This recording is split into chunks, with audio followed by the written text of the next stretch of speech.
तर पंतप्रधान मोदींनी आदमपूर एअरबेसवर जवानांची भेट घेतली आहे। पंतप्रधान मोदींनी आज सकाळी जवानांची भेट घेतली। पाकनं याच एअरबेसवर हल्ला करणार असल्याचा दावा केला होता। तर या एअरबेसवर जात पंतप्रधान नरेंद्र मोदी यांनी जवानांची भेट घेतलेली आहे। हवाई दलाच्या जवानांच्या शौर्याचं मोदींनी कौतुक देखील केलेलं आहे। तर ही भेटीची काही खास दृश्य समोर येत आहे।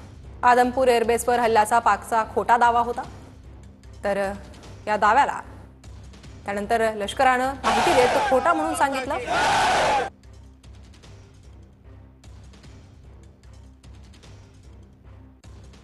तर पंतप्रधान मोदींनी आदमपूर एअरबेसवर जवानांची भेट घेतलेली आहे। त्या भेटीची ही काही दृश्य समोर येत आहे। आदमपूर एअरबेसवर जवानांसोबत पंतप्रधान मोदींनी संवाद साधला आणि हवाई दलाच्या जवानांच्या शौर्याचं पंतप्रधान नरेंद्र मोदी यांनी कौतुक केलेलं आहे।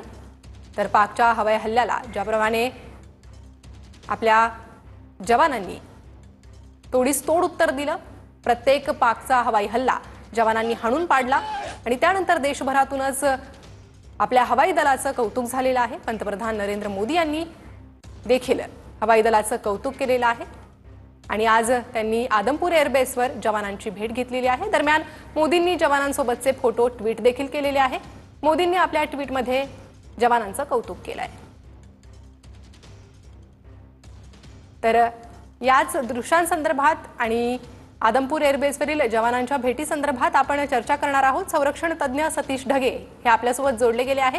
सतीश ढगे सर, पंतप्रधान नरेंद्र मोदी यांनी हवाई दलाचं भरभरून कौतुक केलेलं आहे आणि आज काही विशेष फोटो देखील ट्विट केलेत।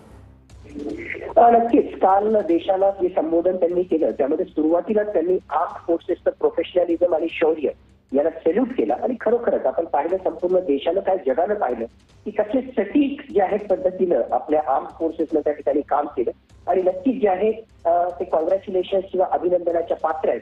आणि त्याच्याही पलीकडे जाऊन माझ्या मते म्हणजे आदमपूर एअरबेसला नरेंद्र मोदी त्या ठिकाणी गेले, जवानांना भेट दिली आणि याच्या अनुषंगाने जे एक प्रकारे कशा प्रकारे आपल्या देशाचं मोरल म्हणजे त्यांचंही मनोधैर्य त्या ठिकाणी उंचावलं असेल आणि एकूणच आपल्या भारताचं मनोधैर्य कसं उंचावलेलं आहे या सगळ्या संघर्षामध्ये आणि कसं आपण जे आहे दहशतवादाविरुद्ध आणखी स्ट्रॉंग त्या ठिकाणी झालेलो आहोत अशा प्रकारचा मेसेज दिला। आणि दुसरा माझ्या मते आणखीन एक महत्वाचा मेसेज म्हणजे पाकिस्ताननं याच आदमपूर एअरबेसचं आम्ही नुकसान केलेलं आहे अशा प्रकारचा दावा त्या ठिकाणी केला होता। तर या अशा प्रकारच्या भेटीनं जो आहे तो सुद्धा दावा किती खोटा आहे ते आपल्या समोर आलेला आहे। नक्कीच सतीश ढगे सर, धन्यवाद या चर्चेसाठी।